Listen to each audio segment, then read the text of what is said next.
Welcome to Rad Mobile Development Kickstart. My name's Stephen Ball, and this is part of the Embarcadero Developer Direct sessions. And in this lesson, we're going to be starting a series of 6 lessons that we run through. And we'll be starting off very simply with getting everything set up and configured, ready for developing for mobile. And we'll be building on this session by session over the next 6 sessions. Now, this is based on some live events that David, I, and myself have done, and we've been having some great feedback with the interactive learning that we've been doing.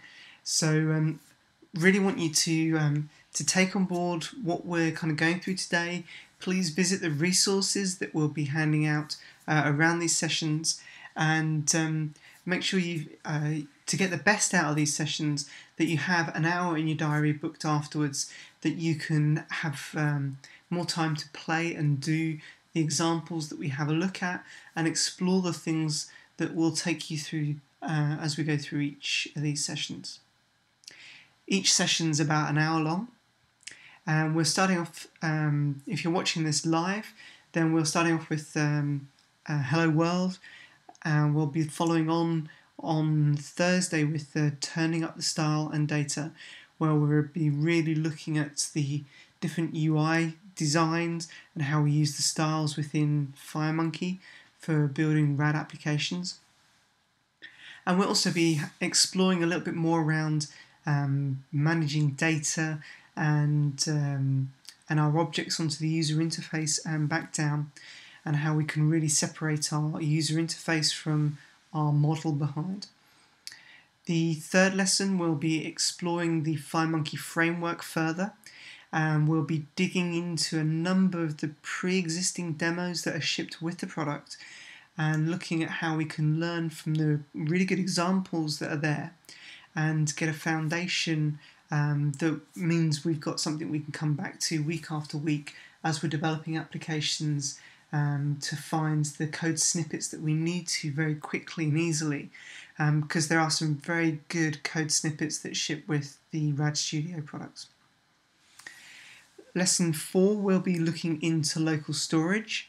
We'll be exploring through how we can access local storage, how we can use the PA server and the deployment settings to deploy files onto the device ready for use.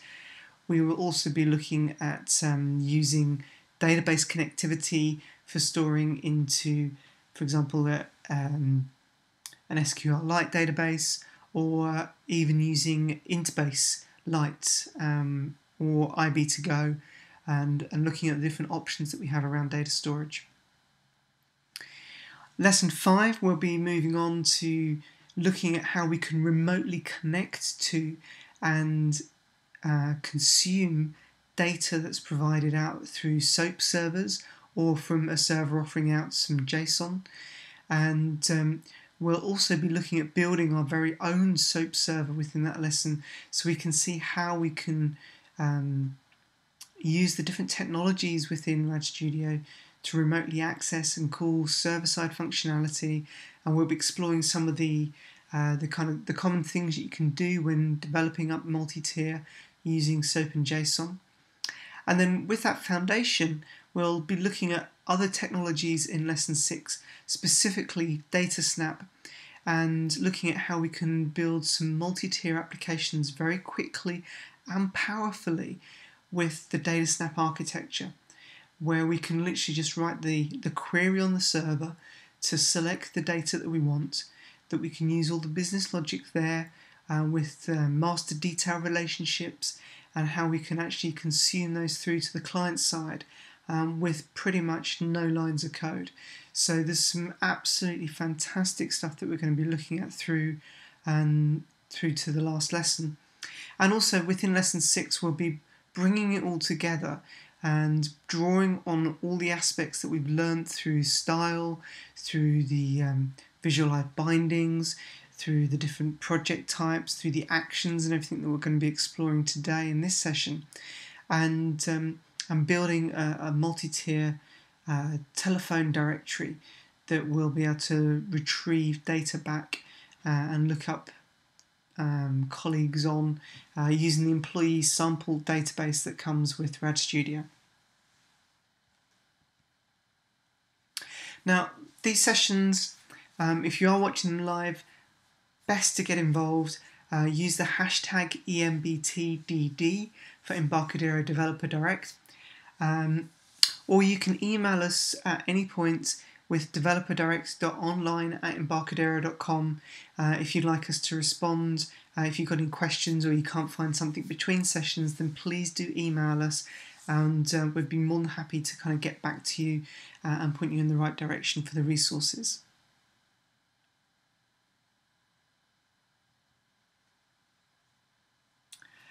So, lesson 1 today is all about getting to that hello world moment. And we'll be going a bit beyond that as well, but we're going to start off with a quick introduction to the RAD Studio tools. And we're then going to start looking at the different things that we need to do to set up our environment and get our first application created. And we'll run through, obviously, creating our Hello World application. But as we go, we're going to be looking at the way that we do things in the Delphi style. So we'll be looking very much at RAD development. We'll also be looking at some of the additional tools that are there for helping us prototype data up very quickly, and to help us kind of get the best out of being able to sit down with the customer and develop in a RAD manner, and get that immediate feedback to help improve and refactor our user interface before we've even left the customer's site. So if you want to be very agile, then the kind of techniques that we'll be able to show you with the prototyping side of things that you'll pick up through these 6 lessons is absolutely invaluable. And we're also going to have a quick explore of some of the templates that come with RAD Studio to help us get up and going with our mobile applications very quickly. But before we get into that, I just want to kind of give you a quick vision about where Embarcadero is taking the development tools, because before we really start developing applications ourselves, I think it's quite useful to understand what sets the RAD Studio tools apart.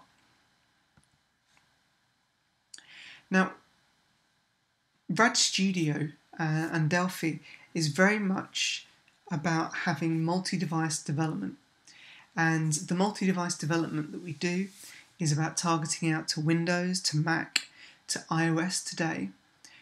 We have coming through later this year Android as well, so it very much is about targeting the core platforms that are out there, and it's about doing this with one framework, with one IDE, with one code base, so you very much are able to get going, learn what you need to learn, and then apply it to whichever platform that you need to. And into the future, we're looking at being able to plug into the whole framework other targets as well, be them smart TVs, be them watches, be them in-car entertainment systems, wherever the market will drive us towards. The whole framework that we built with FireMonkey allows us to move in those directions. And we'll delve into this in more depth in lesson 3, looking at a bit more about how the framework's put together and how we can access some of the very cool stuff that it provides us under the hood. But for now, I just want to add one more thing, and that Delphi is about building native, and I mean true native applications that compile down to binary ones and zeros to work on the device that you're working on. So what this means is there's no runtime engine in the middle that's going to potentially have a security flaw that's going to be updated, that's going to run a potential risk of you having to change your application. Now, this is ones and zeros directly onto the device hardware.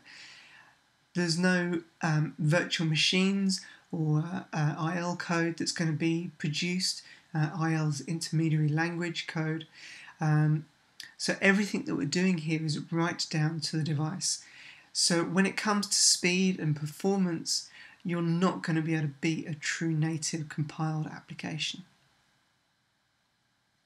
And the great thing is that for those of you who are familiar to using Delphi, and for those of you who are not, Delphi has this great events-driven model where you create events and you can then respond to those events, and all the components have those events plumbed into them, and you can go ahead and use those in a RAD manner. Just drag and drop the components onto the form. You can even visualize data at design time, as we can see on this screenshot here with some of the prototyping tools that we have. And the great thing is, taking that prototype and converting it into an exe is very, very quick. You're not having to throw anything that you've done in your prototyping away. You can literally reuse it and get going. So let's start off with having a quick look at what we mean by having one code base working on multiple platforms, and how that really makes for a great demo. Now, if you want to do a quick screen print here, then feel free. There's a YouTube video that is very, very quick that David I has done, which will show through a very similar to demo to what we're about to do here, if you wanted to kind of go and wow some of your friends with it. But for now, let's just jump out of the slide deck. Now, just to explain my setup here, I've got running on my machine here, I've got a Mac machine. I've got my iOS emulator already opened up, but also I have a Windows virtual machine. So if we let's just click on my Windows virtual machine, and here we are. So everything we do is run from my Windows machine. So I'm running my IDE on Windows. We'll be using the Mac machine a little bit later to connect to deploy and debug and test our application. But everything that we do is through the one IDE, which is Windows based. So I'm just going to go File, New, and I'm just going to create a mobile FireMonkey mobile application here using Delphi. Now, the first thing I'm going to be offered is a set of different templates to start with. So I can have a blank application or a blank 3D application. We can use header footer templates. We can use some with navigation. I can see here we've got master detail applications, and also some tabs and tab with navigation and so on. So let's just start off here with a blank application. Now, from here we can go ahead and we can customize specific details on the form. But let's just start off by adding on here a button. And I can type into the tool palette here what I want. Let's just add one of those on. And let's just go ahead and change the text of the button to say hello. And I'm going to go ahead and put down an edit control here. And let's also put down a label. And I'm going to add down a calendar edit as well. And actually, let's just keep the calendar edit for now. So what I want to do is I want to update the label with the date time of the calendar edit as it changes. And I want to actually just pop a message up to say hello when we click on the button. So let's start with the button. And on the events, we can see here we've got a number of different events. If it's to do with the mouse entering, or if it's on a specific key. The event that I really want to focus on here is the on-click event. So I can either come in here and type in the name of the event and hit enter, and that will go create it. Or I can double click on the button and that will go ahead and create by default the on-click event. And in here I'm just going to say let's show message hello world. So before we go any further, let me just explain what we've got on the screen here. This is my unit of code, and we can see the methods that I've just created, the button click method, and that's up here in the form implementation. Sorry, in the interface section. And here I've got a definition of the form, and we can see the controls that have been added down. And in the bottom part here we have the implementation, so we can see here's the procedure and this is how it's implemented.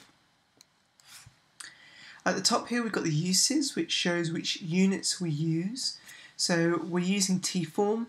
Now tform comes from the fmx.forms unit, and that then defines what a form is and how we use it here. So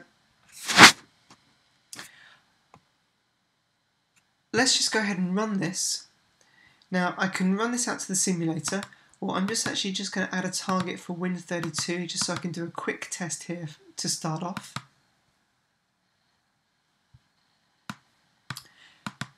And that's just popping up a say hello. I can see here the calendar edit's got actually a drop down control here for Windows.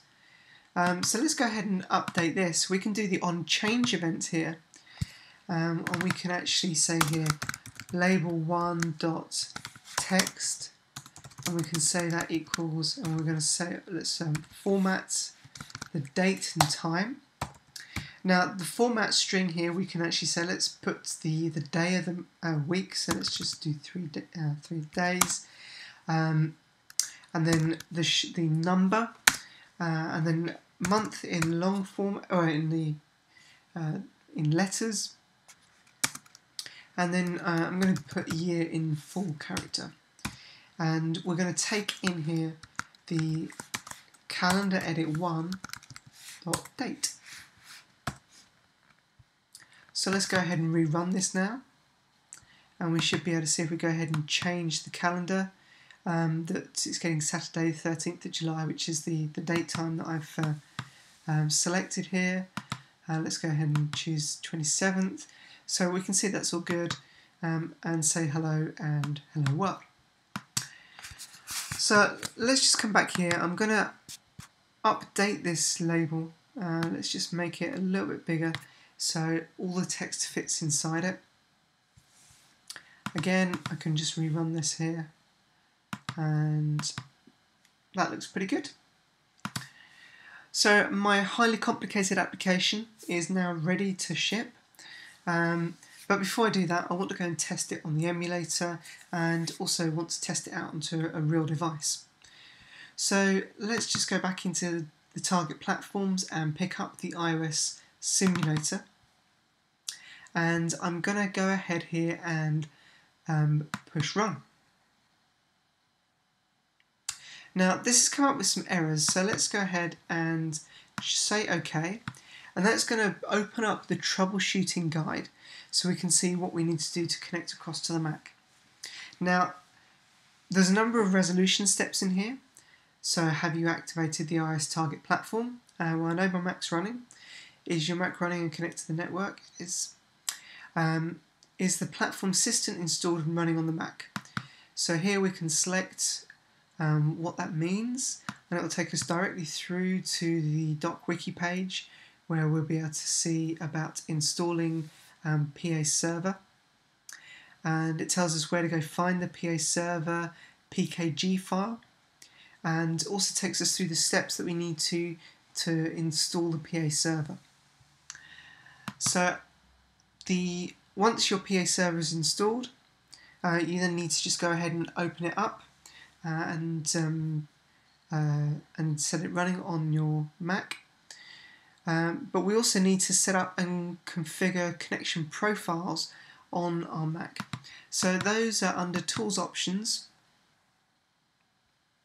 If we come down to the Connection Profile Manager, here I've got my Mac defined, and you can also test the connection from here as well if you want to just see if it's working. So here it's failed because I haven't got the PA Server running, so let's just go back to the Mac and get that running. So once you install PA Server, we can see here we've got the RAD PA Server XE4. We'll just go ahead and launch that. Now as it launches, it's going to ask us for a password. Now this password is specifically for the session. It's not to do with the actual user that's logged in, it's just a session password. So if you're running this for the first time, it will ask you just to authenticate by popping up the dialog for the user logged in to grant privileges for this process to run. But if you're doing this for a second or third time, then it'll just come straight through. Now we have a number of commands that we can run in here. For example, will print out the IP addresses. So you can use that to locate IP addresses that you have available to connect across to. You can view the Scratch directory, and that will tell you where the files that are deployed to the Mac are going to be located. We can also do G to generate a login pass file, and that will create a file that we can then use for automatically launching PA Server and setting up the user password. Okay, so let's go back, now we have our PA Server running, to our Mac and retest our connection. And we can now see we've got a successful connection, which is great.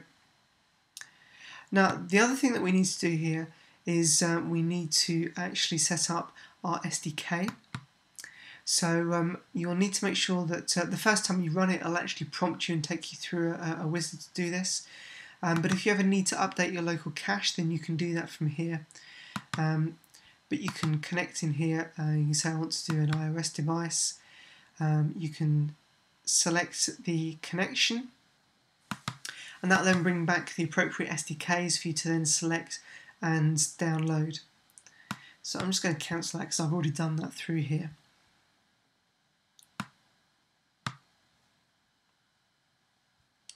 So that should be enough to just kind of get you through getting set up. What you need to do also is just come into your simulator here and define out if you want to run through to the iPad, the iPhone, or to an iPhone 5 simulator on the Mac. I'm just going to use the default iPad one, and I'm just going to set that running now. So once it's compiled, it's going to deploy the files across to the Mac. And you can now see that when we choose the date edit here, it's actually bringing up the iOS control, native control, and that's now coming through and just still running the same event driven code straight through here. And if we say hello, the message dialog we're going to get up is actually the iOS one rather than the previous one that we saw for Windows. So that's pretty cool. Now we could go ahead and we could reuse this same form, and we could save it out, and we could actually add that into a Windows and a Mac application, and run the same code on Windows and on Mac as well. So let's just do that quickly. I'm just going to save all here, and we'll save this down. We'll call it Unit 1 because that's nice and memorable. And then in our project group, I can add a new project, and let's this time have a Delphi project, FireMonkey desktop application. We'll just choose a HD application here, and let's just remove the the form that's been created, and just drag this form onto this project and say yes to add that in. And if we go ahead now and run, we can see here's our Windows version, which is again the same as the debug option that we chose earlier. But that is a full Windows version. We can create a 64-bit version of it, or we can go ahead and create an OS X version for the Mac. We can set up App Store and normal versions, depending on additional options we want to do. That's not really kind of the focus of this session, but if I go and run that, we can now see that we actually have the same application running on the Mac using the Mac dialogues and so on. So obviously when you're going to go and create code that runs on the desktop, you probably won't want to use the mobile forms. They don't have the real the right size, but you can use the device form family to work on that, but also there's additional stuff that we'll look at as we go through, where you can see how you can detach your model, your objects, your data models, and so on from the user interface, and hook up different applications in that way. So let's go back to our slides for a moment, and I just want to pick up a couple other bits quickly.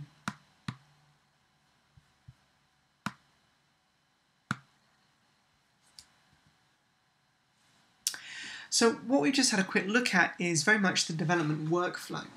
So from the IDE, we're able to connect across to the Mac via the PA server, and we do that using the target platforms, and that then enables us to run out to the iOS simulator, and also if we would go ahead and choose the target platform for being the actual iOS device, that will then run directly through to the device via the Mac. So when we deploy for the iOS device, it actually runs across to the Mac. It's digitally signed on the Mac and then deployed across onto the actual device. So this process, this code signing process, requires us to have the Xcode command line tools installed. So let's just find out where they exist. So the quickest and easiest way to do that is to actually install Xcode. So I'm just going to open up Xcode here. This is the one and only time that I'll actually need to do this. And let's just close that for the moment. Under Xcode, if you go to the Preferences, you can find in the downloads here the command line tools, and I've got that installed. And just by doing that, we've then got all the abilities we need to connect across and deploy our applications onto the iOS device for ad hoc development. Now you will need to have your Apple developer account. There's notes about that within DocWiki and also within the resources that we'll make available for each of these sessions. So do have a read up on that. But I think it's like $99 a year to be an Apple developer. And what that allows you to do is it allows you to deploy applications onto your own devices and to deploy apps up into the app stores. Now, to actually move beyond the emulator, you need to have an actual device, and the device each device has a unique number that comes with it. And in fact, if we jump back into Xcode and go to the organizer, we can see here that I've got my iPad connected in, and this identifier number here is the same number that you'll see through iTunes for that device, and you'll need to provision that ID for the device up onto your Apple developer account so you can then deploy your applications onto it.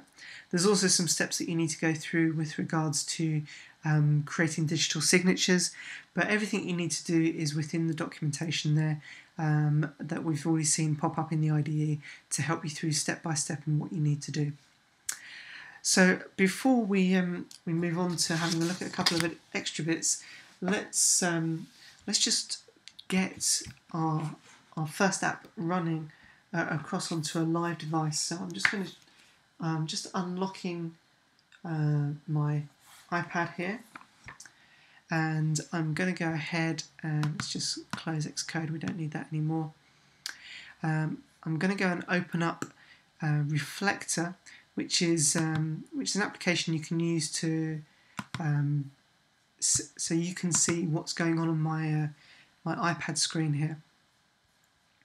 So with that now open, let's just see if I can turn the mirroring on my device. So that's just there, and great. We're now ready for me to be able to run our little application across to the actual device as well. So we just select the device, We've got the provisioning profile set up to point to the same Mac that I was using for the iOS simulator. And in here we've got three different build types. We've got a debug build, we've got an ad hoc build, which allows us to have our apps created for for commercials, for company stores, for them to be used there, or we can push it out to the App Store. So I'm just going to use the debug. Let's just go ahead and run this, and that's now going to compile and run across to my device.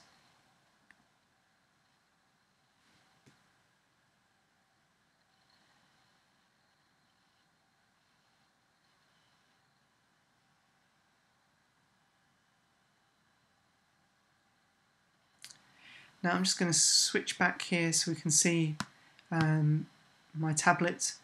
If we, I can't obviously click on the screen because this is the real device now, so I'm just going to have to use my finger. Let's click on say hello. We can see hello world comes up, and if we select the calendar edit, we can now see on the iPad that we've got the specific calendar control coming up specifically for the iPad. So that's nice, nice to see there. Let's jump back to our slides just for a bit. Now, having seen all this, just want to tell you what the specs that you need to make sure you've got there. You need to make sure you've got Lion or Mountain Lion as your Mac operating system, and as you'll need the appropriate versions of Xcode that comes with those platforms. You'll also need to make sure that you've got an iOS 5.1 or above device. So 5.1 or 6 are the current released and supported versions. Yeah, as long as you've got those installed, then you'll be able to patch through and connect up to the devices. As I say, if you're worried, the IDE will guide you. And again, for those of you who want to take a quick screen print, there's a resource link at the bottom of the screen here to take you through getting those things set up. Now, if you're looking at this and going, oh, I'd love to be able to do some of this, but I haven't got a Mac, don't worry. You can get started. There's some services. There's one called Mac in Cloud, and if you use the special short URL here, it is case sensitive. But if you go to embt.co/Mac in Cloud, then that will take you directly up to some Embarcadero plans that are on Mac in Cloud, which already include the PA server installed and the command line tools installed and ready for you to go. So if you want to have a quick, easy play and to test on the simulator, then you can use the Mac in Cloud service, and you can either pay for the hour or by the week or by the month. And it's pretty affordable, but that will then give you a chance to get up and going. And I highly recommend, if you are just exploring this and using this, the trial edition as you go through these lessons, that you get hold of a Mac in Cloud account if you don't have access to a Mac, because it will mean that you'll get a lot more out of these sessions. Okay, so we've seen our first app running. We've had a quick look at some of the event-driven modeling, model development that we use. And at this point, I'd like to just go back to the IDE and explore through a few more of the actual templates and some of the things that those templates introduce for us. Now, the first one is I want to talk about some of the actions. So the actions are predefined they're predefined events that that you can run, and there's some very useful ones that have been created specifically for iOS, and we'll come back and have a look at those a little bit more in future editions of Developer Direct. But the take photo from library action or the take photo from camera action draw in some of this great functionality that's already pre-built onto iOS, and then have events that come back to allow you to pick up on that. And that allows you to integrate into email and Facebook and Twitter and so on with your code. Now, we also have one of the standard actions is for changing tabs, and that really brings us into what we're going to have a look at in our samples now. So let's just close this project, and I'm going to go File, New, and let's open up a FineMonkey mobile application, and let's take this phone master detail.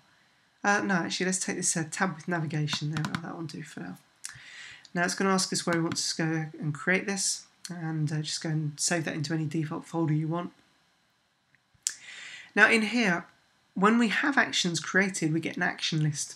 So you can either come in here and say, let's create an action list and just pop it onto the form, or if you haven't got one, or you can just go ahead and use the one that's here. Just double click on it and it'll open up, and you can see the list of the actions that are in here. Now I've got two actions here. I've got change tab action 1 and change tab action 2. Now change tab action 1 is hooked up to this button here, and change tab action 1 has some text for next. So we can go ahead and we could change this to move on, and that will change any control that's hooked up to that action. So this is a bit like a controller. If you're used to doing model view controller, this is kind of controlling our code and our events, and it enables us to modify specific properties on the buttons that are there, so we can change the visibility state that will update at runtime and so on. So let's just go ahead and just pop this back to say next for now. And this is going to change from this tab to the next tab, which is tab 6. We can see here we're on tab 5 and we're going to move to tab 6. And if I just click on the dots down here, I should be able to just select the control first, might help. We can see here we're now on tab 6, and we've got the back button here. Now the back button is hooked up to change tab action 2, which has got back as the text and moves back to the original tab.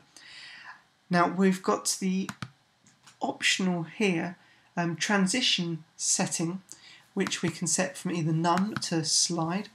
And the great thing about this is that it'll actually give us the nice animations moving between the different tabs as well.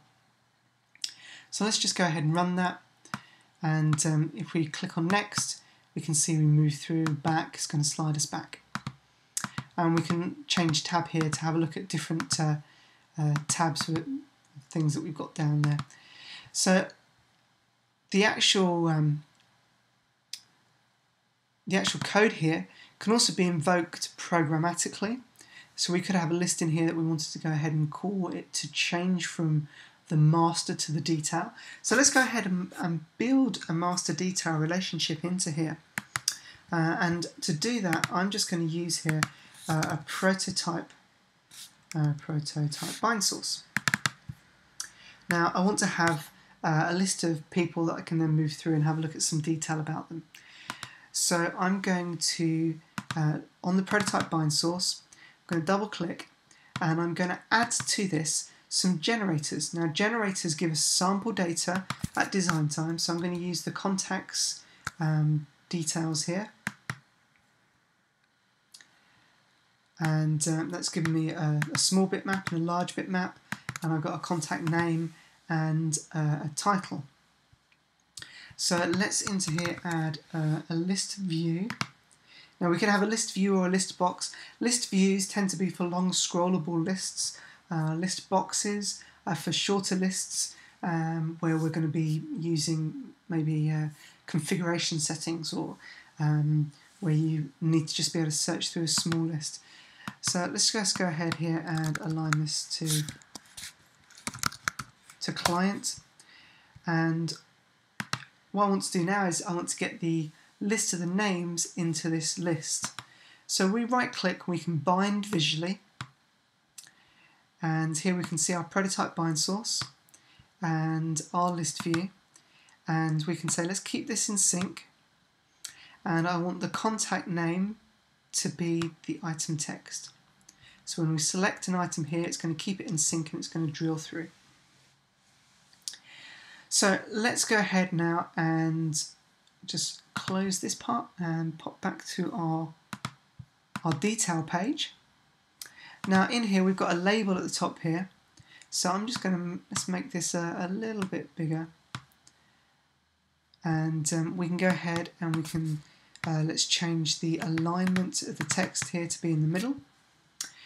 And if we go bind visually again, let's select the label. We can see it now goes and locates it in the Live Bindings Designer. And because we're going to keep in sync, I want to actually use the contact name to just go at the top of the screen. And onto the form here, I want to add in some. I want to add an image. So we can let's have an image control and put that in here. And we can link the bitmap here to, let's link that to our image, and we can also add in maybe we've got the name at the top, let's we've got the picture. In fact, we can make this probably a little bit bigger,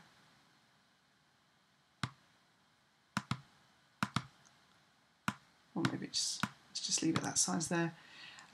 This is sample data we have. And also we've got the contact title.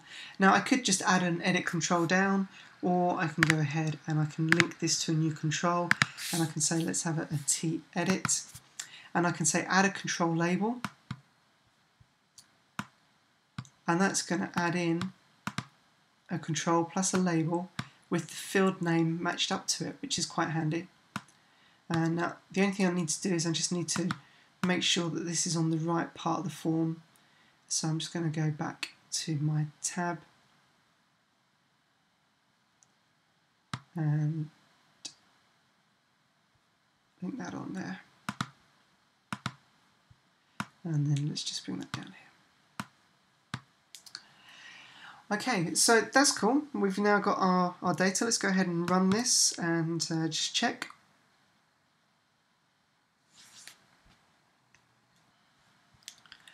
Okay, so there we are, we've got Mark Anderson. Let's just go ahead and change this to Paul Davis. And we can now see that's kind of kept in sync. He's receptionist. And I wonder what Mary Harris does. She's a sales manager. Okay, so great, we've got some data. It would be great though if we could just select this item and it would move forward automatically. Now we've already got the method that we need for that with the action. So let's just go and select the list view and choose on item click.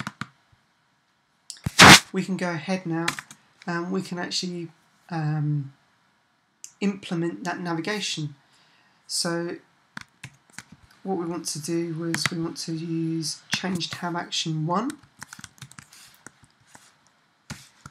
and we can execute that with a target. So the target is just where it's executing from. So I'm just going to say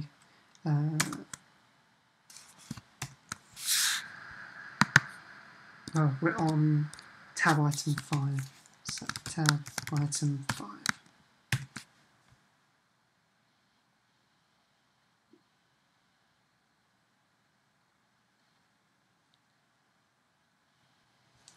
So let's go and choose Adam Brown, and we can see Adam Brown's come up.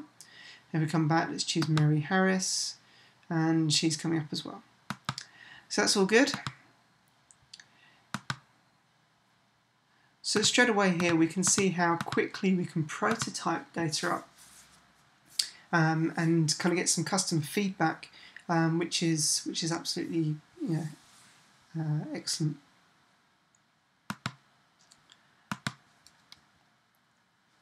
Okay, one of the other things that we commonly get asked when people are just creating their first application is they want to make it look like their application. They want to set up their splash screen, they want to set up which device families the app can be run on as well. And you can do that through the project options. So if you select the project and then go to the options, you'll be able to then see the details as you see on screen here. So let's just go and explore that. So on the project, right click and go to options. And under the application here, we can see the different images. We can view by just selecting the edit control which one we want to view, and we can see the default ones that it's going to pick up. So you can go ahead and just pick these up, go modify them, and leave them. Leave the files in this location updated, and they'll always pick up that default option. You can also set up on the project specific custom orientations that the application will work with. So you can use portraits, you can use upside down, landscape home button on the right hand side or the left hand side, and that allows you then to just define if you want your application always to work in landscape mode or portrait mode, exactly how it's going to work. Okay, so let's close our application, and I'm going to jump back to our slides for a moment.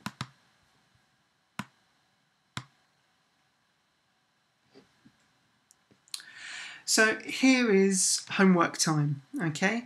So I really want you guys to have a bash at creating your own Hello World application. To do that, you can use the link here that's on the screen, and I'm just going to go click on it myself so we can open it up and see.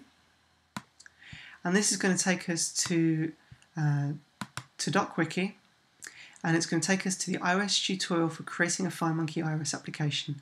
So we've already seen how to use the blank application form, and how we can go ahead and create some controls onto the screen, and how we can change the name or the text of the button, and how we can go ahead and we can see the different elements in the code editor, how we can set the text up, and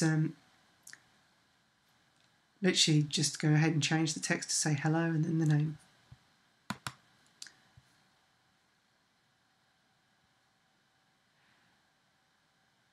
And then it takes you all the way through to actually running it out onto your device as well.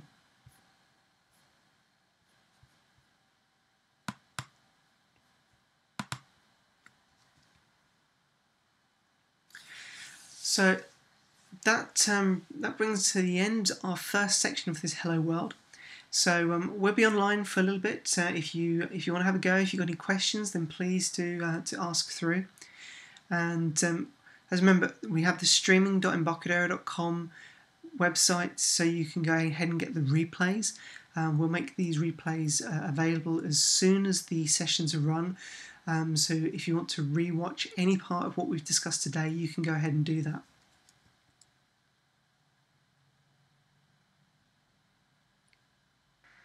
In the meantime, happy coding, and we'll chat to you soon.